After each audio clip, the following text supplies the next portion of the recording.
Assalamu alaikum. Welcome to EIBSOL Fleet Management Software. Today we will go through the sales inquiry.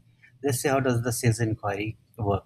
Sales inquiry is basically your data input for each a sales inquiry received or either on the phone, either on the WhatsApp, on the email.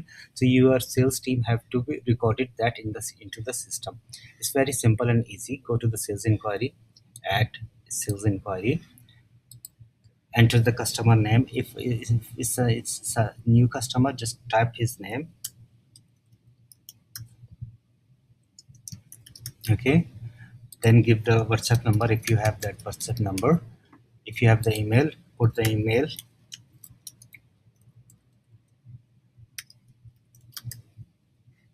What kind of source you got it, like what is the SCC requirement, you can put the requirement,